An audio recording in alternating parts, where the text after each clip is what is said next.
Por que é que às vezes a gente tem a impressão de que a gente não está saindo do lugar?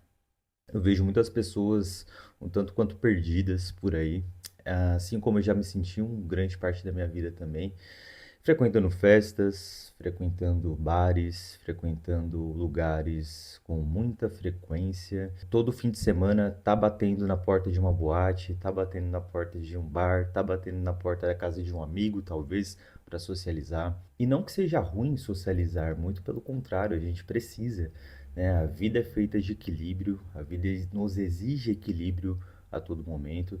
E é algo que a gente precisa sempre buscar, porque, né, a vida sempre vai nos trazer um pêndulo, às vezes um pouco mais para um lado, às vezes um pouco mais para o outro, mas a gente sempre vai ali tentando encontrar um meio termo para que a gente não se perca e não fique ali na extremidade ou do positivo ou do negativo demais e vice-versa.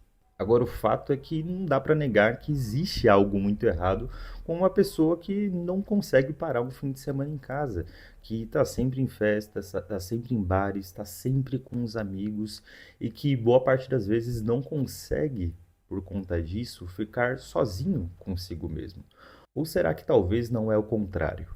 Boa parte das vezes você sempre está rodeado de pessoas, de amigos, de colegas, em lugares e não na sua própria casa ali, se curtindo, se aproveitando, porque você não sabe se curtir, você não sabe se aproveitar, você não sabe gostar de você mesmo, você não se ama. E sempre que a gente for basear as nossas vidas no que os outros têm feito da vida deles, aí mora o grande problema, aí mora o caos de você realmente se desencontrar, aí mora o problema de você ser infiel a você mesmo.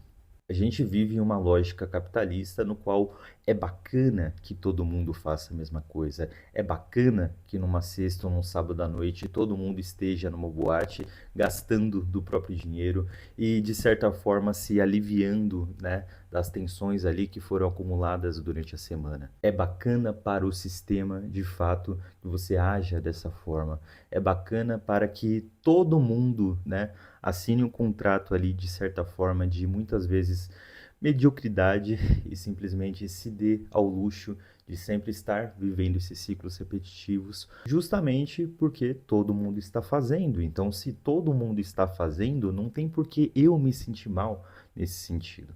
Agora, uma coisa a gente não pode negar, que é essa angústia que você começa a sentir ali na quinta-feira, na sexta-feira, no sábado, quando você não tem absolutamente nada planejado para fazer, que você não sabe o que fazer sozinho ou sozinha, quando esse momento, né, se depara para com a nossa pessoa, fica difícil fugir.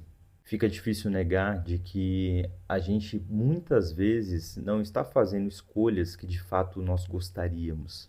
Nós estamos terceirizando as nossas vontades, nós estamos terceirizando as nossas escolhas, porque no fim da vida é muito mais fácil apontar para alguém e falar: olha, minha vida não deu certo por sua causa, do que dizer: não, eu me garanto, né? As escolhas foram minhas, por mais que não tenha dado muito certo, seja lá o que esse certo querer dizer, eu me banco, foram minhas escolhas e eu vivi pautado no que eu quis viver e não no que os outros me disseram que era o correto, que era o mais seguro, que era o mais normal de se fazer.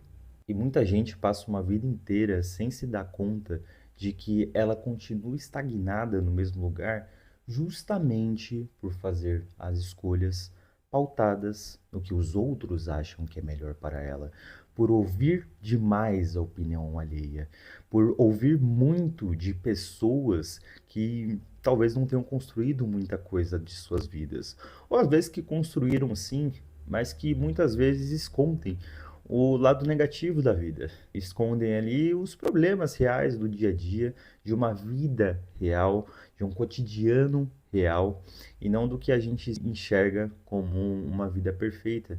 Porque a vida perfeita não existe. A gente sempre vai estar à mercê da dualidade.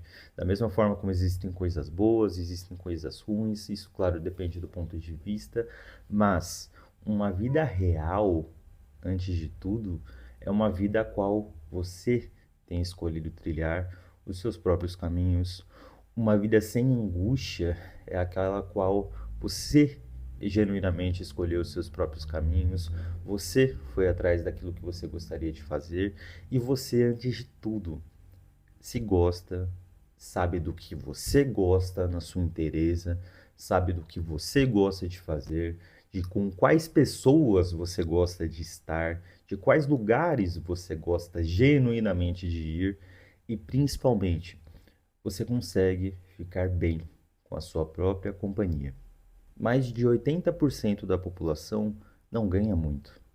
Mais de 80% da população continua frequentando bares, frequentando boates, curtindo de fim de semana. E, de novo, não que seja errado curtir ao fim de semana, mas é curioso que tá todo mundo no mesmo barco e ninguém para pensar que tá todo mundo dessa forma justamente por uma potencial segurança, por uma possível escolha certa, todo mundo pautado e baseado em um movimento de manada, em que todo mundo vai correndo para o mesmo lugar e não olha para o lado para ver que muitas vezes esse mesmo lugar no qual eles pautam suas escolhas não tá levando a muito lugar. Não tá levando a lugar nenhum. Não tá levando eles muito à frente do que de fato eles gostariam de estar. Mas, Alan, eu tenho dificuldade em saber do que eu gosto, eu não sei do que eu gosto, eu não consigo ficar sozinho. Por onde é que eu começo? Antes de tudo, o tédio é necessário. É necessário estar entediado e estar sozinho para você se conhecer. É necessário o silêncio do fim de semana, de 2 dias completamente sozinho consigo mesmo, por um certo período de tempo, para que você consiga ouvir a sua intuição, para que você possa, antes de tudo, se deparar com os seus próprios pensamentos, para que você seja capaz de lidar com os seus próprios pensamentos e dessa forma você retomando o controle do pensamento que você escolhe sendo bacana ou não, o pensamento que você escolhe alimentar e nutrir e focar ou não, que assim você molda então suas atitudes, que assim você molda então os seus hábitos, que assim você molda então o seu destino dali em diante, pautado no que você, na sua essência, na sua inteireza, gostaria de fazer, e não o que os outros acham ou deixam de achar que é o melhor para você fazer da sua vida.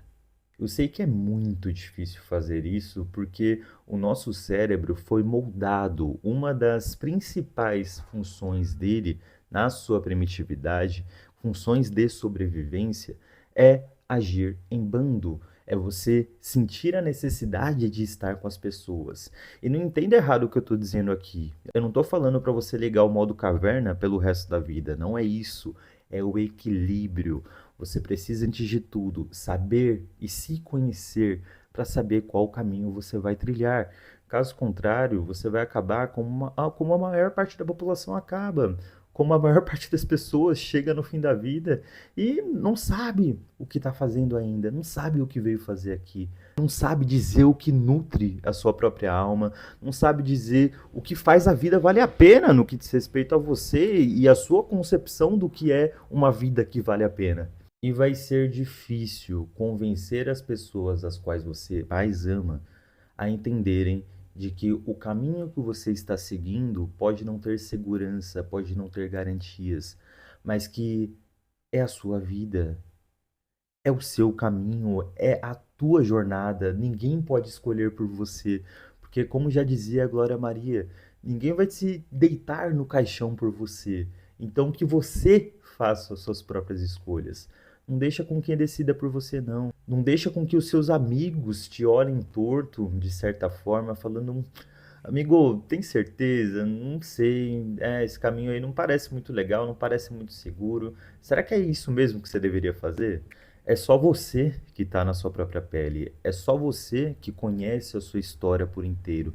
É só você que sente as coisas da forma como você sente. E é só você que deveria, no fim das contas, escolher o que fazer ou deixar de fazer. Porque na hora de deitar a cabeça no travesseiro e se deparar com o vazio, e se deparar com os seus próprios pensamentos, que é o que vai acontecer no fim da vida, querendo ou não, aí, meu querido, a água bate na bunda. Então, antes de tudo, ouça a si mesmo. Não leve em consideração 100% o que as outras pessoas dizem, o que as outras pessoas falam, porque elas sempre vão dizer as coisas pautado e baseado nas vontades delas, na vivência delas. E quando a gente está com medo, e quando a gente não sabe se é de fato o caminho certo ou não, mas dá aquele friozinho na barriga, a gente fala: caramba, eu tô sozinho nessa, vamos lá ou não? É aí que você sabe que genuinamente você está no caminho certo. Porque não existe uma única grande mudança na nossa vida que não tenha acontecido depois de um turbilhão de apavoramentos, um turbilhão de medos, um turbilhão de incertezas. Ouça a sua intuição.